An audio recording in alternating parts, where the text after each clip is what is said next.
Today on the show, we'll talk Chili Bowl good and bad, TMez versus Ken and Mac, Kyle Larson is human, Wild West Shootout, and more. Let's go.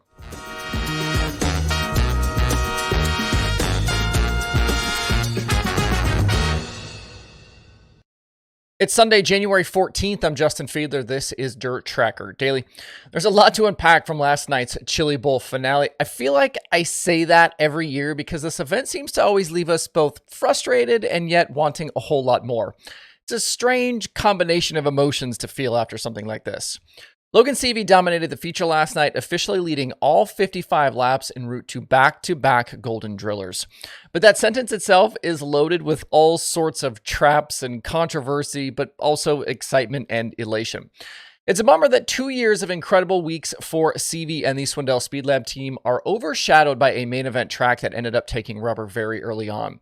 The overwhelming sentiment today is much more focused on another year of track issues during the feature, and even last night's post-race celebrations didn't quite feel like they should have. The Swindell name has meant so much inside that building through the event's history, and now with Logan Seavey, it's back at the top. We've seen this combination of this, kind of return to prominence for Swindell and then the incredible rise of Seavey, but we can't sidestep and overlook the issues last night.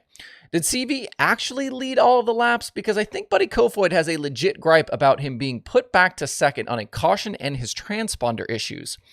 Seavey said afterwards he knew he caught a break there and that it was probably the turning point in the race. And the track was an even bigger problem this year than it was in 2023, where it also took rubber.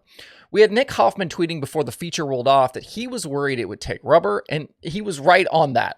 They went lighter on the track prep, and that combined with the new tire caused the issues, and it seems like the smart people in the building knew this was coming.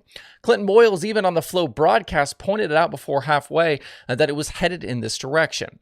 We ended up with a lockdown second half where not much happened because guys went into conserve mode, and Kofoid could never make a real serious run at Seavey for the win. Kofoid's car owner and Keith Coons posted to social media afterwards that, quote, at CB Nationals track prep gets an F grade. No mincing words there. I do think it's worth pointing out, though, that in 2023, they did do a complete track rework before the main event and still had rubber. So maybe something else needs to change here. Is that fewer laps? Is it different prep Saturday? Maybe a reworked Saturday schedule? I'm not sure what the answer is, but let's not pretend like they aren't trying stuff, that they aren't doing anything. They are trying to make this better. And I think what the event does need to get credit for, and they won't because everyone is too busy bitching, is the Saturday run of show. A year ago, we were talking about the terrible delays in the drawn-out program, and that was not a problem yesterday. The main event went green around 9:15 local time and 10:15 in the East. That's multiple hours earlier than it was just a year ago. Big kudos to the Chili Bowl for making that happen. And if Kyle Larson had somehow grabbed a locked-in feature spot on Thursday night, he wouldn't have made it in time from Vado in New Mexico. And I know everyone will just jump in the comments, just like I saw them do on Twitter, and say that they would have just sped the late model program up and slowed the Chili Bowl show down. But he would have needed literally 3 hours. That wasn't happening yesterday. As for some of the other topics from yesterday, Daison Pursley ended up, I think, being the real show through the course of Saturday. He went 4th to the win in his D, 16th to 5th in the C, an insane 20th to 5th in the B, and then 20th to 4th in a feature that was hard to pass in during the second half. As others have pointed out, if that track doesn't take rubber, Pursley may have won this thing from the D main. Also, the entire sequence in the first B main between Thomas Meseraull and Ken and McIntosh was pure insanity. McIntosh throws a ridiculous and completely unnecessary bomb at TMez in the final corners and takes TMez out. Both guys were headed for the A, the move was not needed, and then we have heartbreak for TMez for effectively no reason.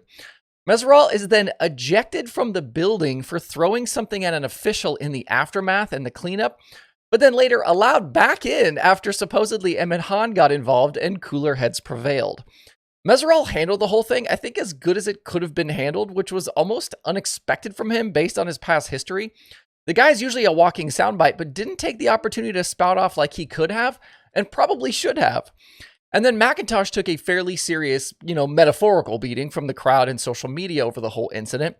In the moment, right or wrong, McIntosh thought the move was for the final feature transfer, and plenty of others in that building would have made the same exact move. We literally see it all week. I do think we need to remember that in the heat of the race, when you're that far back, it's not perfectly clear where you are in the running order. TMez even said after the incident that he didn't know what lap it was. But kudos to McIntosh for owning up to it in his Flow Racing interview when he was informed he was actually already in the transfer spot. He said it, quote, "definitely doesn't make it look good and makes me look pretty stupid there." Looking back over the whole event, I feel the same way in 2024 that I did after 2023. The racing all week, really good. There are obviously issues at times, but overall really good. But I'm still left wanting more and wanting better. A year ago, I wrote, quote, "we are allowed to both love an event like the Chili Bowl and appreciate it for all its greatness, while at the same time offering critical feedback and wanting it to be better." 365 days later, this still rings true. Improvements were made. I liked a lot that happened, but I still want better from the Chili Bowl. I want to double back to Kyle Larson's attempt at doing the Chili Bowl double, obviously with racing at Vado for the Wild West Shootout as well. And it didn't end up happening. That Thursday program did not go well for him. There was a flip in the heat race. Then he needed a massive 11th to second charge in the B main to even make the night's prelim feature. It was going to be a monumental task to go from 20th to a locked-in spot against that group of drivers, and then he ended up crashing again, ending his bid. He told several reporters that he wasn't comfortable in the car, but also that he wasn't under any pressure to perform. But it was almost refreshing to see him be human for a day. And I don't want it to sound like I was rooting against him, because I definitely wasn't. A Saturday double would have been epic, and I am a Larson fan. I was bummed it didn't end up happening, and I was going to do probably some measure of a video or show about it. I teased on Thursday that I might do something, and I ended up not doing it, just partly because Larson didn't make the feature. But in a situation where things weren't going Larson's way, it definitely felt like he was trying to will himself into spots and pressing a little bit. And seeing him battle was a nice reminder that this racing stuff, especially on these big stages, is actually really hard. Larson usually makes it look really easy, and I feel like in the rare instance where he struggles, in a roundabout way, almost elevates his greatness even more. I know that sounds strange, but that's how I feel. All right, let's move over to the late models. The Wild West Shootout has one more night tonight, $26,000 going to the winner of the finale. Bobby Pierce kept rolling Friday and Saturday with 2 more wins and has already guaranteed himself a $25,000 bonus on top of his race winnings. If he can win again tonight, he will get the $100,000 for winning 5 of 6 races. With all the talent and the drivers out in New Mexico, I'm surprised that Cade Dillard is the only other driver with a late model win at the event. I figured Mike Marlar or Larson or Garrett Alberson or Brandon Shepard coming in late, one of those guys would score a win or two here. I think it'll be hard to bet against Pierce tonight, though. Larson's had some good runs, but keeps starting deep and needing big charges, and nobody else really seems to do anything with Pierce once he gets out front.